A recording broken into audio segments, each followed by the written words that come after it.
Over the past week, more than 2,000 people reported the same phenomenon. Strange dreams, sudden impulses, a kind of calling.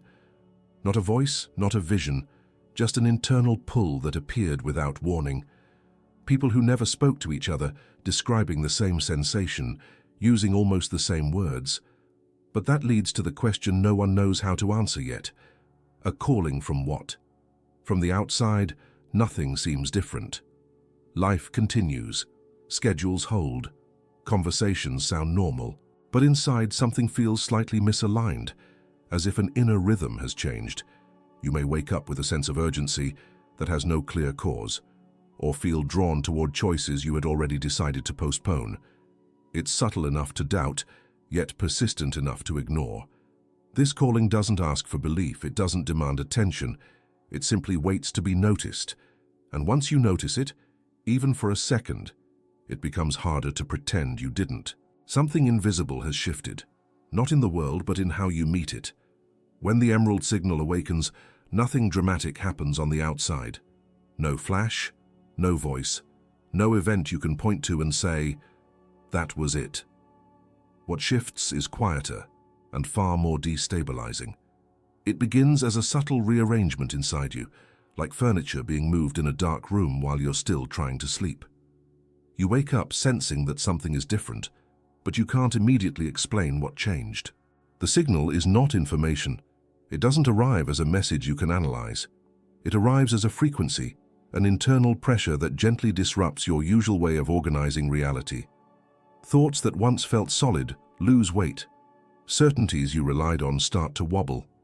You may notice that your attention no longer settles where it used to. The things that once absorbed you now feel oddly flat, while other thoughts, images, or long-forgotten ideas suddenly feel charged, almost magnetic. This is not randomness.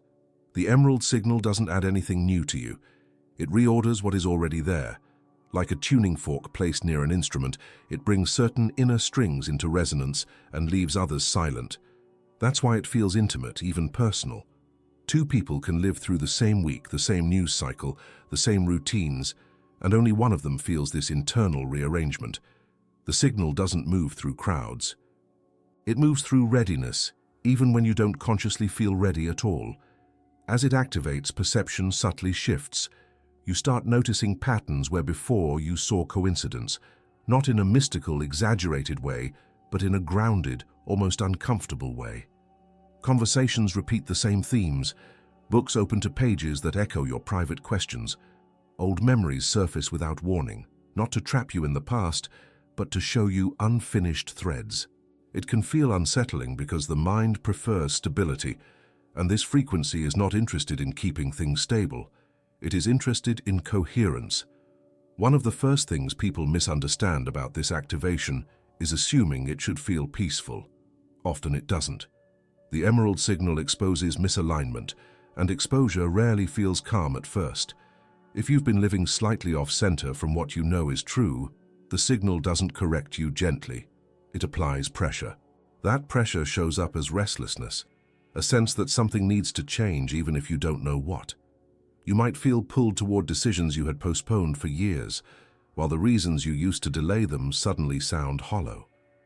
What's actually happening is that your internal hierarchy is being reorganized. For a long time, logic, habit, and external expectation may have been running the show. The emerald signal doesn't attack those systems directly. It simply reduces their authority. In that vacuum, something older and more precise begins to surface. Not a thought, not a plan, a movement, an inner leaning that doesn't ask permission from reason before it acts. This is why the activation feels confusing. The mind wants a narrative, a cause and effect explanation. The signal offers none. It bypasses explanation and goes straight to orientation. You don't suddenly know more. You suddenly want differently. And that shift can feel threatening, because wanting differently implies living differently, and living differently implies loss. Loss of familiar roles, loss of predictable outcomes, loss of the comfort that comes from knowing who you are supposed to be. The emerald signal doesn't care about those losses. It is not cruel, but it is indifferent to comfort. Its function is alignment, not reassurance. When it activates, it doesn't ask you to believe anything new. It asks you to notice what no longer fits, that noticing alone starts a chain reaction. Once seen, misalignment cannot be unseen. You can ignore it for a while, distract yourself, explain it away. But the internal pressure remains, quietly building. At this stage, many people think they are losing control. In reality, control was never where the real movement came from. The signal reveals that much of what you called choice was repetition, and much of what you called discipline was avoidance. As the frequency stabilizes, something surprising happens. Decisions start forming before justifications. You feel drawn toward an action before you can explain why it matters. The mind scrambles to catch up, to label it as impulsive or irresponsible, but the pull remains. This is the threshold most people misunderstand. They assume the next step should be to think harder, plan better, discipline themselves more. But the emerald signal doesn't awaken the intellect first. It awakens desire. Not desire as craving or fantasy, but desire as direction. A directional force that moves ahead of logic, setting the path before the map exists. If you're paying attention, you may already feel it. A quiet urgency. Not panic, not excitement, but a sense that something inside you has begun walking, even if the rest of you is still standing still. And once desire begins to move, the old order can't be restored. The question is no longer whether something is happening. The question is whether you will recognize that desire is not a distraction from the path, but the first signal that the path has already opened. Before thought forms a sentence, something in you has already leaned forward. This is the part most people were never taught to trust. We were trained to believe that reason leads and desire follows, that logic lights the way and emotion reacts. But when the emerald signal is active, that order quietly reverses. Desire moves first. Thought arrives later, often out of breath, trying to explain a decision that has already begun to take shape. This kind of desire doesn't announce itself loudly. It doesn't shout or demand. It appears as a pull, a subtle gravity towards certain ideas, places, conversations, or choices. You may notice yourself thinking about the same thing repeatedly without forcing it, not obsessively, but persistently. It returns in the quiet moments, in the spaces between tasks, in the pause before sleep. That repetition is not a flaw in your focus. It's direction asserting itself. Reason, by contrast, is slow and conservative. Its job is to protect what already exists. It scans for risk, compares outcomes, and relies on past experience to predict the future. That's useful for maintaining stability, but it's terrible at initiating change. Desire is different. Desire is the body's intelligence recognizing a future before the mind can imagine it. It senses coherence ahead of proof. This is why desire often feels inconvenient. It doesn't arrive when life is neatly arranged. It interrupts routines that were functioning well enough. It asks questions reason would rather postpone. When desire activates first, the mind often labels it as irrational, premature, or dangerous, but those labels are defenses. They protect the current structure, not your deeper alignment. You've likely experienced this before, long before you had language for it, a moment when you felt compelled to speak, to leave, to begin, to stop, without a clear explanation. Later, sometimes much later, the logic revealed itself. The mistake we make is judging desire by the standards of logic, instead of recognizing that they operate on different timelines. Desire works in advance. Logic works in review. When the emerald signal intensifies, this sequence becomes more obvious. You act or want to act, and only afterward do the reasons begin to assemble. This can feel destabilizing, especially if you were taught that a good decision must be fully understood before it's taken. But understanding has never been the source of movement. It's the story we tell ourselves after movement has already started. There's a deeper layer here that most people miss. This desire is not personal in the way ego desires are. It's not about proving something, accumulating more, or filling a void. In fact, it often pulls you away from validation. It may guide you toward quieter choices, simpler paths, or decisions that don't look impressive from the outside. That's because this desire isn't trying to make you bigger. It's trying to make you truer.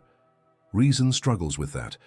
The mind prefers desires that can be justified socially, financially or morally. It wants guarantees, but the kind of desire that moves first offers none. It asks for motion without certainty. That's why so many people freeze at this stage. They wait for clarity, not realizing that clarity is the result of movement, not the condition for it. If you resist this pull long enough, something else happens. Desire doesn't disappear, it distorts. It leaks into anxiety, distraction, irritability, or a vague dissatisfaction that has no obvious cause. The energy that wanted to move still wants to move. When it's blocked, it expresses itself sideways. This is why people feel restless, even when their lives look fine. The problem isn't lack of discipline, it's suppressed direction. Here's the uncomfortable truth. Desire is already shaping your decisions, whether you admit it or not.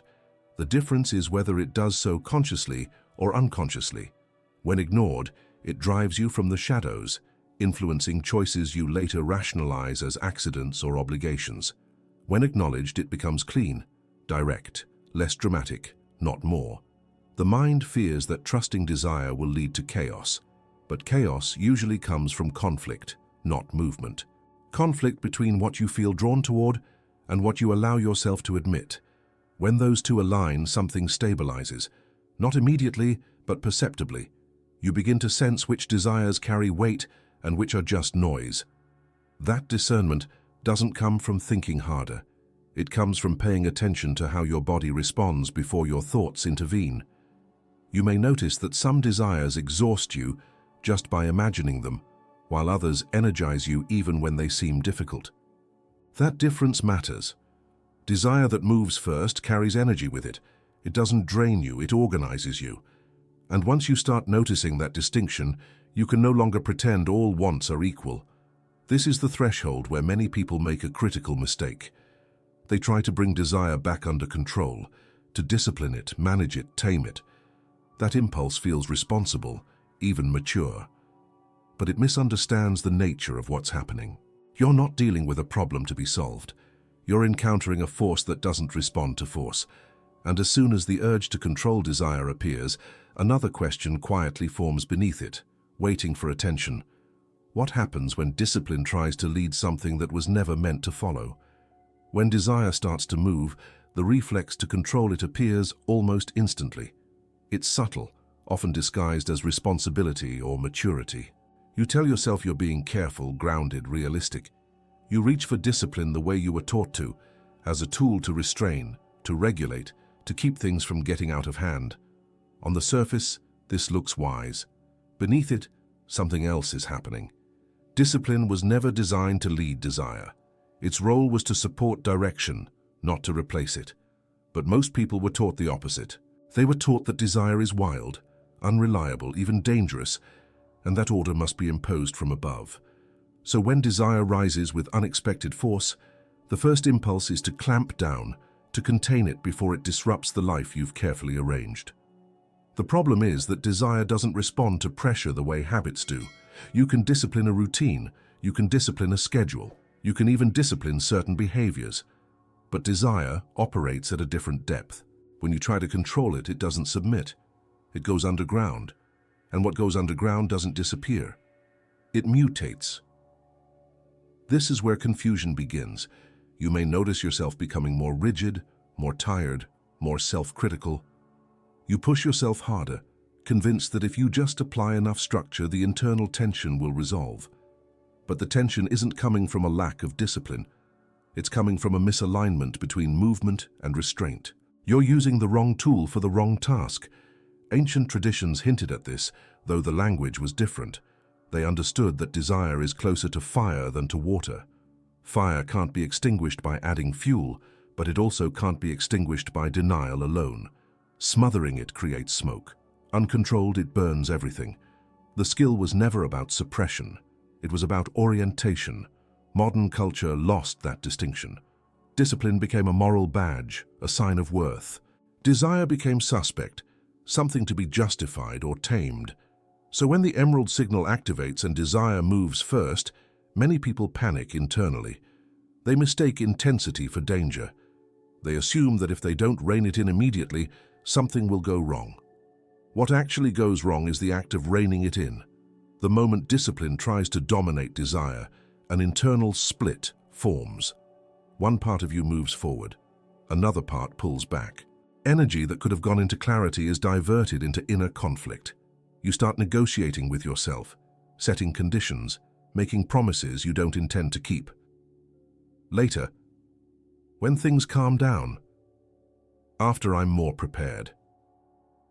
Each delay feels reasonable. Together they create stagnation. The body registers this conflict long before the mind admits it. Tightness increases. Breathing becomes shallow. Sleep becomes restless. You may feel productive on the outside while feeling strangely hollow inside. Discipline keeps the machine running, but something essential is missing. The sense of direction fades, replaced by effort without meaning. This is why discipline alone eventually leads to burnout. Not because discipline is bad, but because it was never meant to generate purpose. It can maintain a path. It cannot choose one. When you ask it to do so, it becomes punitive instead of supportive. You start using it against yourself, measuring worth by compliance rather than coherence. There's another mistake hidden inside this one. When people try to control desire, they often confuse fear with wisdom. The fear says, "This could cost you something." Wisdom asks, "What is it already costing you to resist?" Discipline listens to fear easily because fear offers clear boundaries. Desire does not. It offers movement without guarantees. This is especially uncomfortable for those who pride themselves on self-control. Letting desire lead feels like regression, like losing something hard-earned. But control is not the same as agency. Agency comes from alignment, not restraint. When desire and discipline work together, discipline follows the lead of desire, shaping it into sustainable action. When discipline leads, desire either rebels or withers. If you look closely, you'll notice that the desires people try hardest to control are often the ones that point toward a deeper change. Surface cravings don't scare us as much. We can dismiss them easily. But desires that threaten identity, roles, or long-standing commitments trigger immediate resistance. Discipline rushes in, not to help, but to protect the status quo. The tragedy is that many people interpret the resulting discomfort as proof that desire was wrong. "See," they tell themselves, "this is why I can't trust it." But the discomfort wasn't caused by desire. It was caused by the attempt to dominate it. Like forcing a river into a narrow channel, the pressure builds until something gives. At this stage, a quieter realization begins to form, often ignored at first. The question shifts from "how do I control this?" to "what if control isn't the point?" That question doesn't demand an immediate answer. It simply loosens the grip. And in that looseness, something becomes visible. The sense that you're standing at a crossroads you didn't know existed, where continuing as before requires just as much courage as changing course. Most crossroads don't look like intersections. There's no sign, no clear split in the road, no moment where life pauses and asks you to choose. The energetic crossroads you're standing in now is quieter than that. It feels like continuation, like nothing has really changed. And that's exactly why so many people pass through it, without realizing it was there at all. An energetic crossroads isn't about two visible options, it's about two internal directions. One continues the familiar momentum, the patterns that have carried you this far. The other doesn't present a clear picture yet. It only shows up as tension, as a subtle sense that the way you've been moving no longer fits the weight you're carrying inside. You can't fully articulate it, but you feel it when you slow down enough to notice. This is why it's easy to miss. From the outside, your life may look stable. Responsibilities are being met. Routines are functioning. Nothing is obviously broken. But internally, something has shifted. The old motivations don't generate the same energy.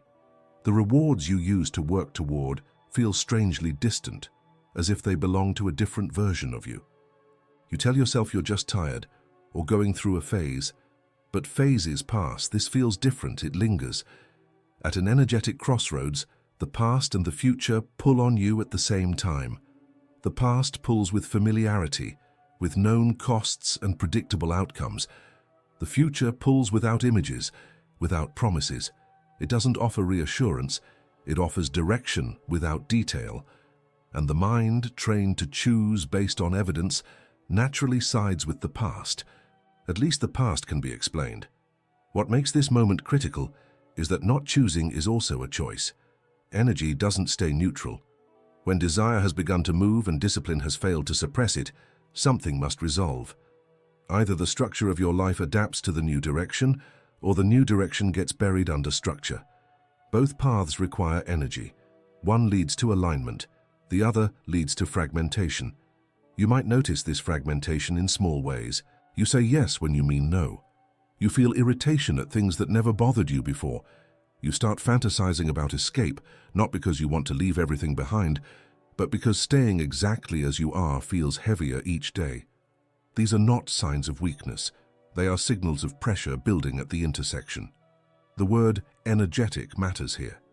This is not a philosophical dilemma. It's not about values on paper or hypothetical futures. It's about how energy moves through you. When you imagine continuing as you are for the next few years, does something in you tighten or go dull? When you imagine stepping toward what you're drawn to, even without knowing the outcome, does something subtly open? These reactions happen before thought. They're data, not drama.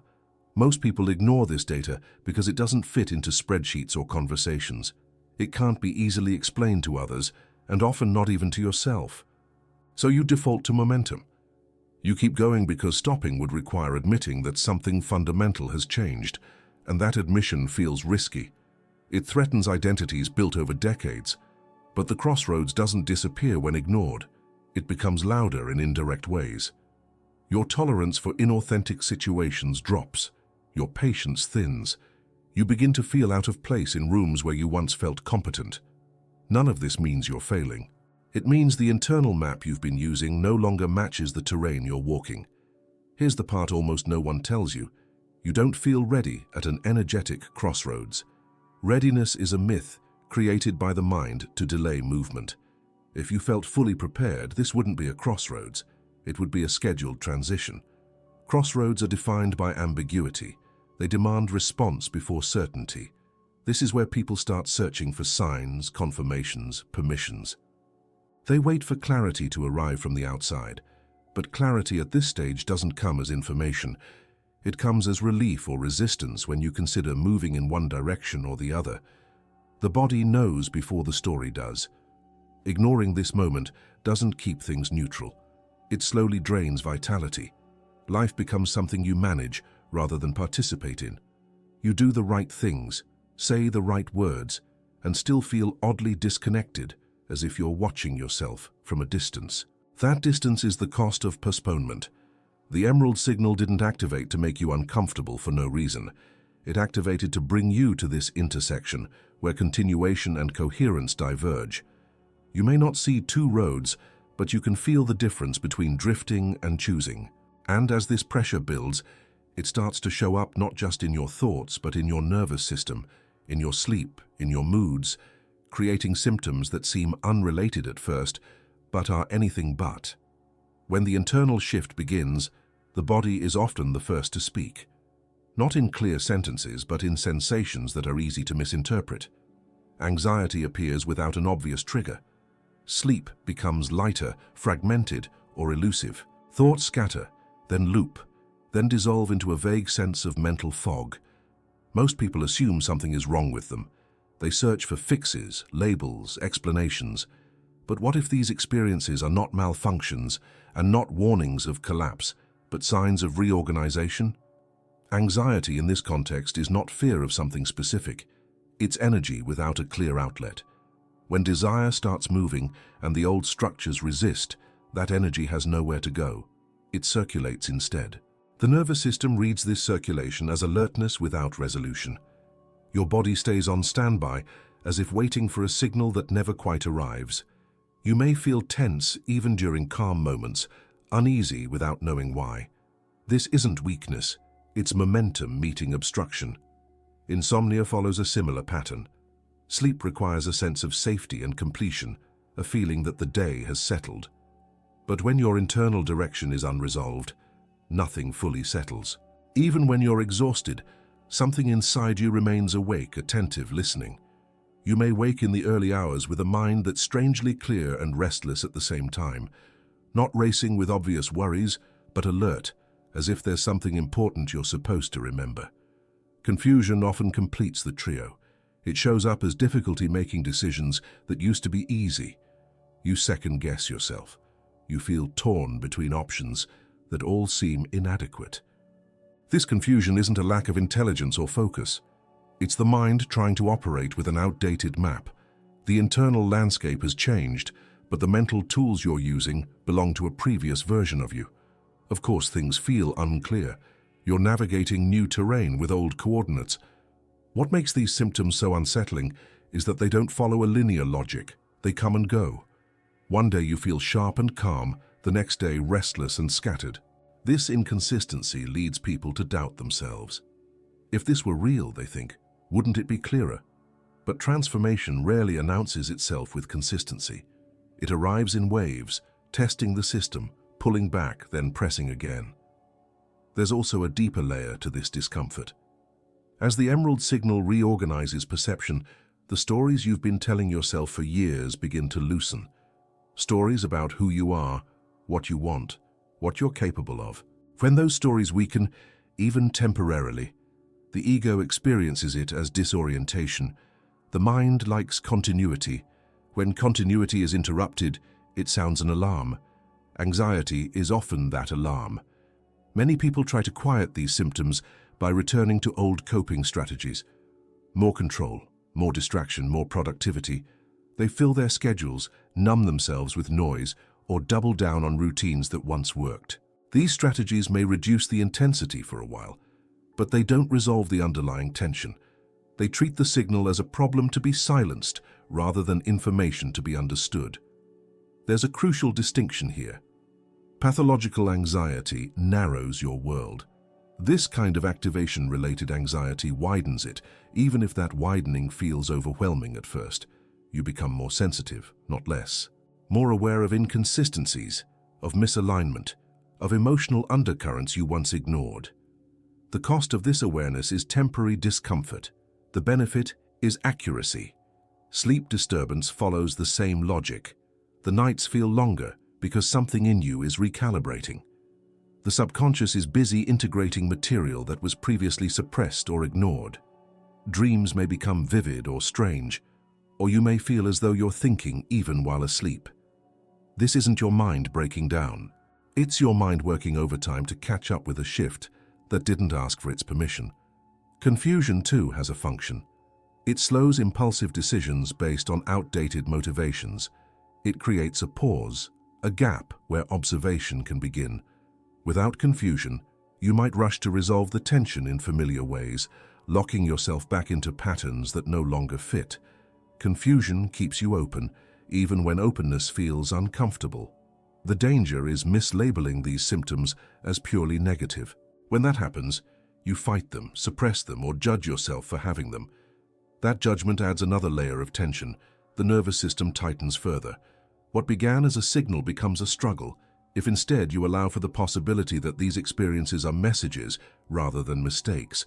Your relationship to them changes. You stop asking, "How do I get rid of this?" and start asking, "What is this responding to?" That question doesn't demand immediate answers. It invites observation. And observation is not passive, it's an active stance.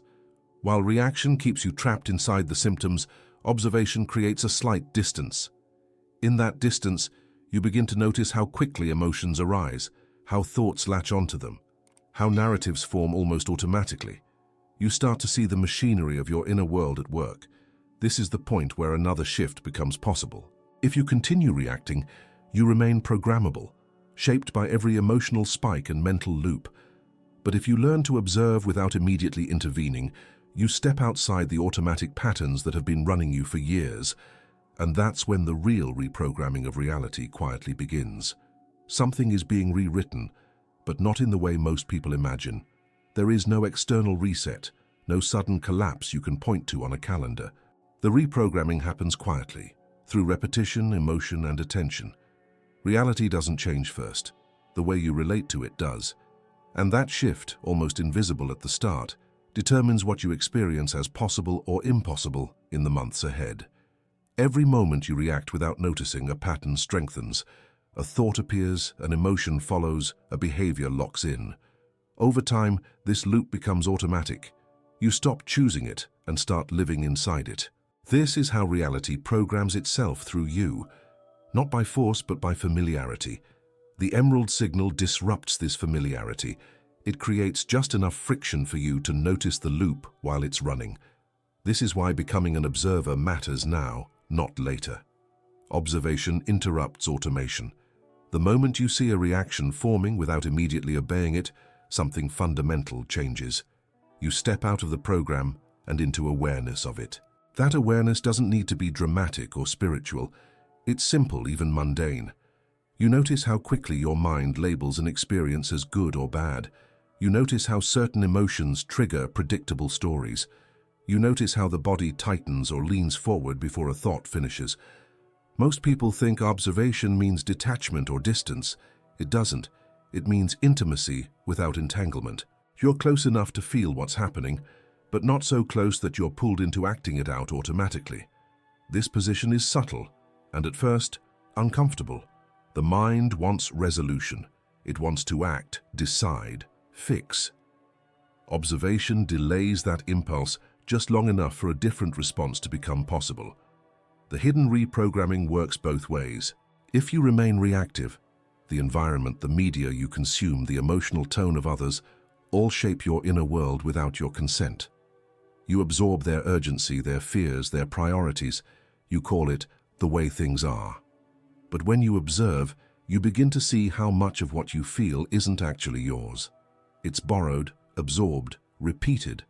This is especially important now because emotional intensity is increasing everywhere. Faster information, sharper opinions, constant stimulation.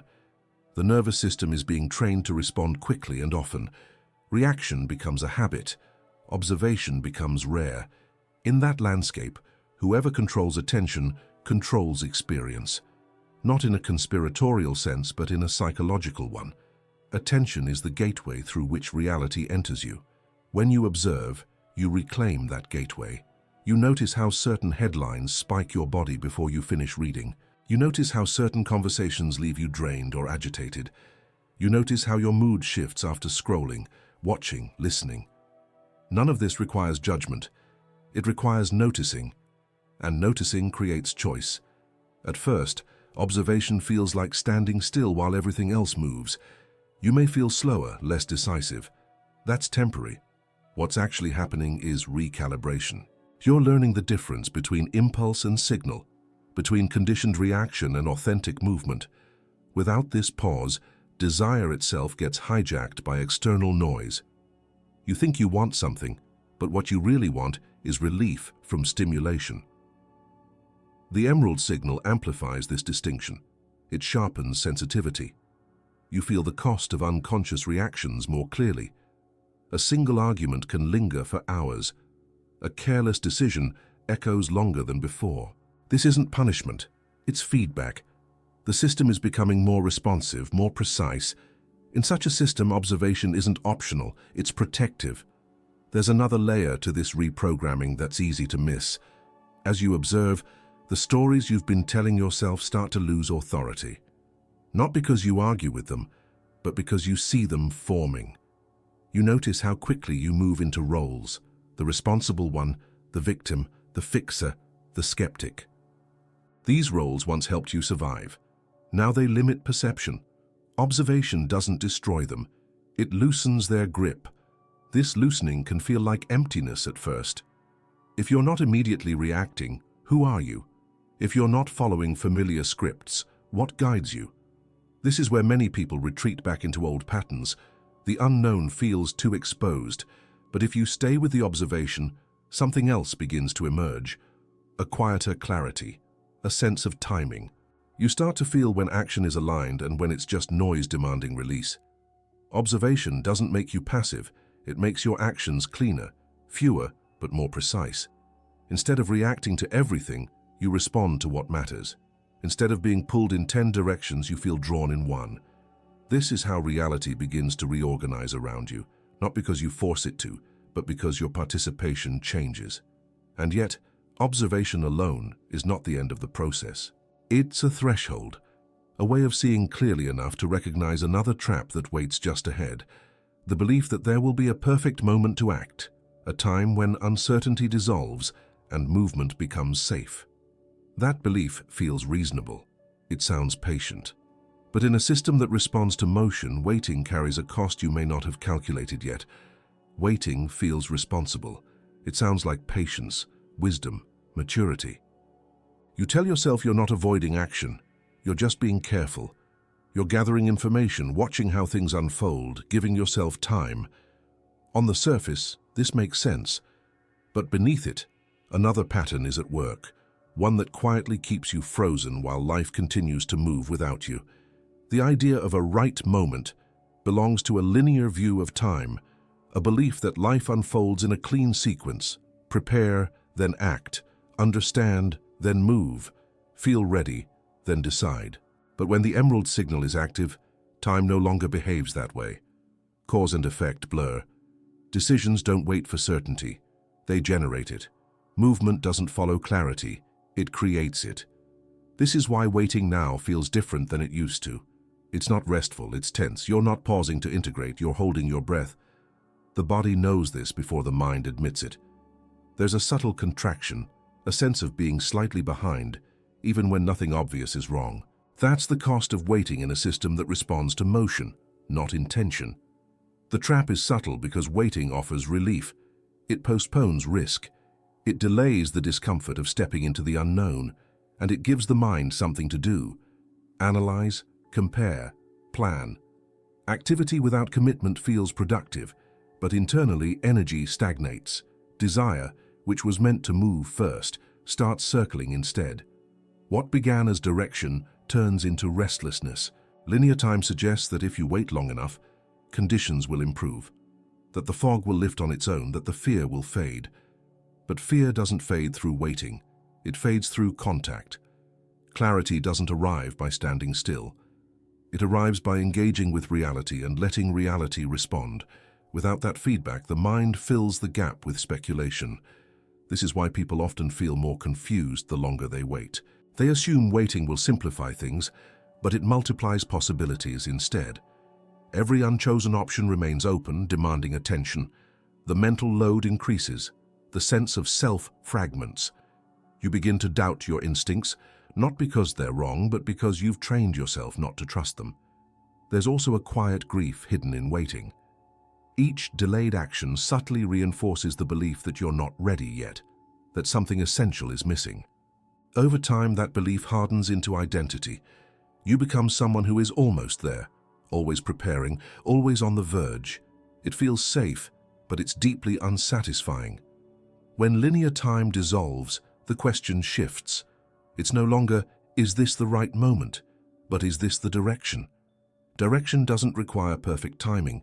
It requires responsiveness. You move, reality responds, you adjust. This is how coherence is built. Not in one leap, but through a series of small lived confirmations. The body understands this intuitively. Notice how relief often comes not after a perfect decision, but after a decision is made at all. Even when the outcome is uncertain, something settles once movement begins. That settling isn't proof of success. It's proof of alignment. You're back in dialogue with life instead of watching it from the sidelines. Waiting breaks that dialogue. It turns life into a spectator sport. You observe, you think, you comment internally, but you don't participate. Over time, this creates a sense of unreality, as if you're slightly removed from your own experience. Days pass quickly, but feel empty. Weeks blur together. You're busy, but not engaged. The emerald signal doesn't operate on deadlines, but it does respond to motion. It amplifies whatever you feed it. If you feed it hesitation, it magnifies uncertainty. If you feed it action, even imperfect action, it begins to organize circumstances around that movement. This isn't magic, it's feedback loops. Engagement sharpens perception. Perception refines choice. Many people tell themselves they're waiting for confidence. But confidence is not a prerequisite, it's a byproduct. It emerges after you survive your own movement, after you realize that uncertainty didn't destroy you.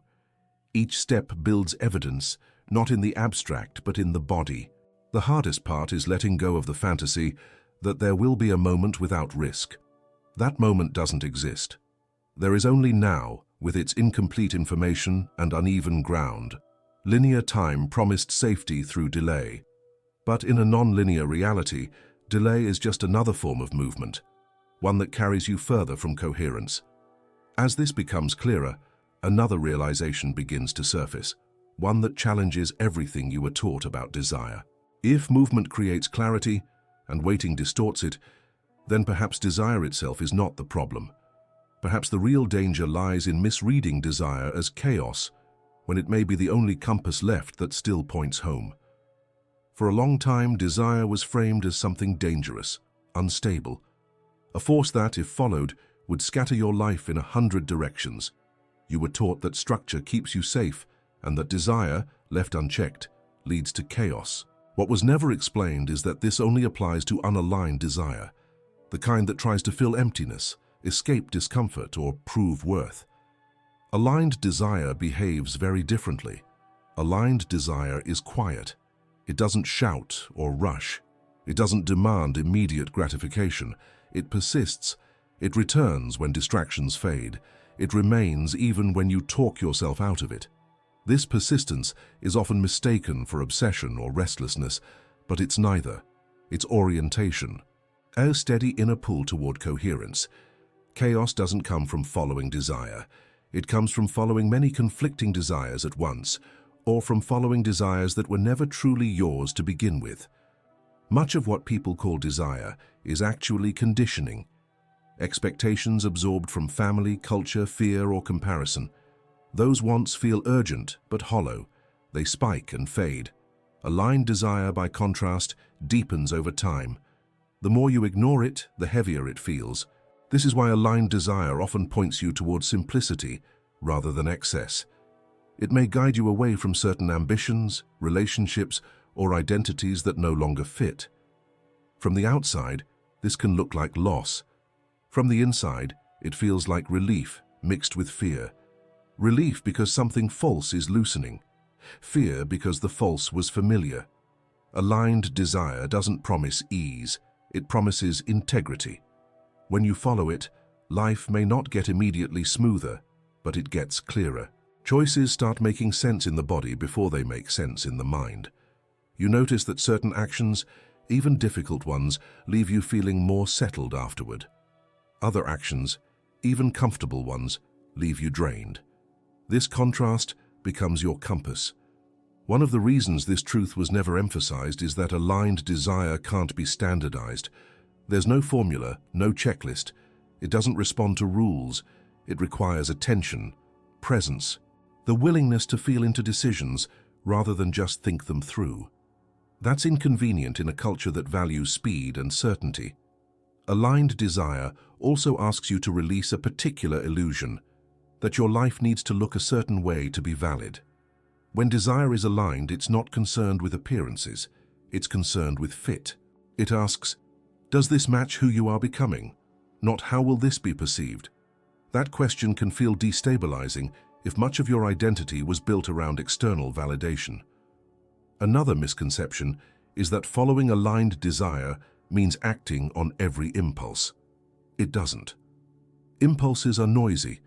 They fluctuate with mood, fatigue, and stimulation. Aligned desire has a different texture.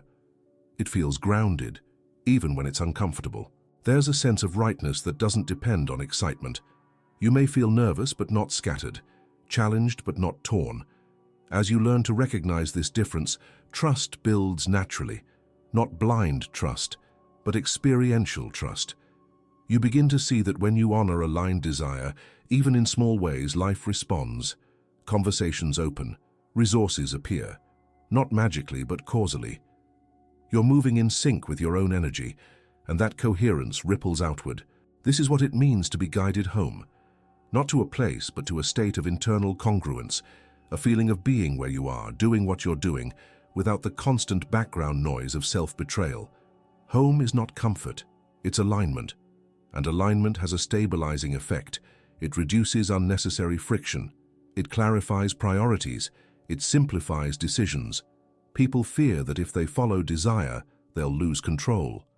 What actually happens is that control becomes unnecessary. You're no longer forcing yourself forward or holding yourself back. You're responding, adjusting, listening. Life becomes less about managing and more about participating. This doesn't mean everything falls into place effortlessly. Challenges remain, uncertainty remains. But the challenges feel relevant. They belong to the path you're on, not to a detour you're maintaining out of fear. There's a difference between difficulty that sharpens you and difficulty that drains you. Aligned desire leads to the former. As this understanding deepens, another realization emerges, one that can be uncomfortable to face. The pull you're feeling now didn't suddenly appear. It didn't arrive because something external changed. It's been there for a long time, quietly signaling, adjusting its volume as needed. And the only reason it feels urgent now is not because it's new, but because something else has run out. Your ability to ignore it without consequence. There is a moment when realization stops being exciting and starts being honest. Not dramatic, not cinematic, just clear. The realization is this: nothing truly new has arrived. The signal you're feeling now didn't appear out of nowhere. It has been with you for a long time, patient, quiet, adjusting itself to how much you were willing to notice. You sensed it years ago in fleeting ways. In that thought you pushed aside because it felt impractical. In that pull you explained away because it didn't fit the timing. In that inner resistance you felt when you said yes, but meant no. Each time the signal showed up softly without urgency. And each time it was easier to look away than to question the life you were already living. Looking away wasn't a failure. It was a strategy. You had reasons, responsibilities, roles to uphold, paths you had committed to before you knew yourself this well. Ignoring the signal allowed you to function, to build, to survive. It kept things predictable. And for a long time that was enough. What changed is not the signal. What changed is the cost of ignoring it. At first, ignoring felt neutral. Then it felt uncomfortable. Then it began to feel heavy. Not in one dramatic moment, but gradually, like carrying a weight you once thought was normal. The body adapted. The mind rationalized. This is just how life is. But something in you knew that wasn't true. You just didn't want to know what acknowledging it would require. This is the uncomfortable part. Seeing the signal now means admitting that many of your delays weren't about timing or readiness. They were about fear. Fear of disruption. Fear of disappointing others. Fear of stepping into a version of yourself you couldn't yet picture. And fear is persuasive. It sounds like reason. It wears the mask of caution. So you waited. You managed. You adjusted around the signal instead of toward it. You made compromises that seemed small at the time, each one justified on its own. But compromises accumulate. They shape identity. Over time, you start to believe you are the version of yourself that made them. The emerald signal never argued with you. It never punished you. It simply kept pulsing, matching your capacity to hear it. When you were busy, it whispered. When you were overwhelmed, it softened. When you were distracted, it waited. That patience is what makes this moment so sharp. The signal didn't force itself on you. It let you arrive here on your own. Now, noticing it brings a mix of emotions. Relief, because something finally makes sense. Regret, because you can see the moments you turned away. Grief, because certain paths are no longer available.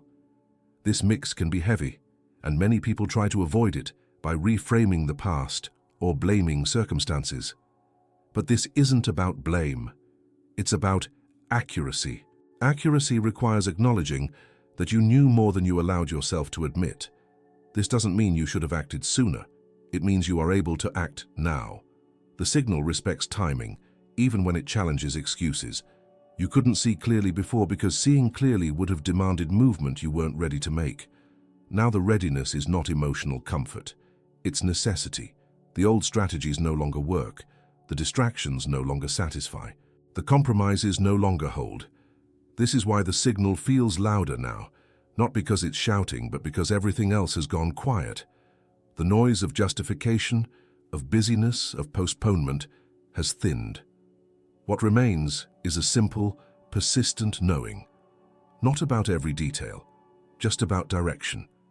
Many people mistake this moment for crisis. They think something is wrong because the old answers don't land anymore.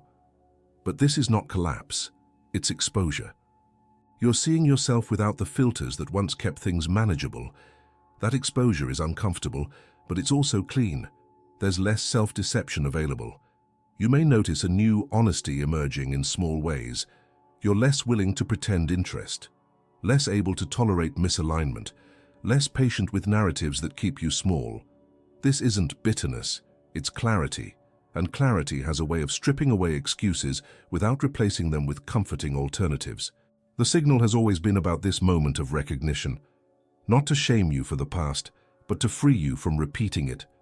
Seeing it now doesn't demand that you fix everything or rewrite your life overnight.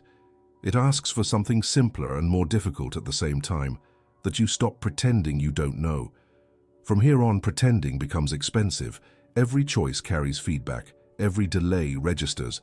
The signal doesn't threaten you with consequences. It simply removes the buffer that once softened them. You feel more because you are more present, and presence changes the equation. When you are present, movement is no longer theoretical. It becomes immediate, physical, real. The signal responds to that kind of engagement. Not to intentions, not to plans, to motion. What happens next doesn't depend on your confidence or your certainty. It depends on whether you're willing to act without hiding behind the idea that someday later you'll be ready. The moment has arrived, not because everything is clear, but because it never will be in the way you were waiting for. The emerald signal does not respond to certainty, confidence, or perfect plans. It responds to movement, even small movement, especially honest movement. You don't need to know the whole path. You don't need to feel fearless. You only need to stop standing still, while something inside you is already walking. Action is not the reward at the end of understanding. Action is what brings understanding into focus. When you move, reality answers. When you hesitate, it stays silent. If this reached you, it's because you felt it somewhere beyond words. That quiet recognition matters. To mark that you were here until the end, write this exact sentence in the comments. I felt the emerald signal move. And if this resonated, choose one of the videos on your screen now, watch it, stay in the movement. If you want more like this, that next step is already waiting.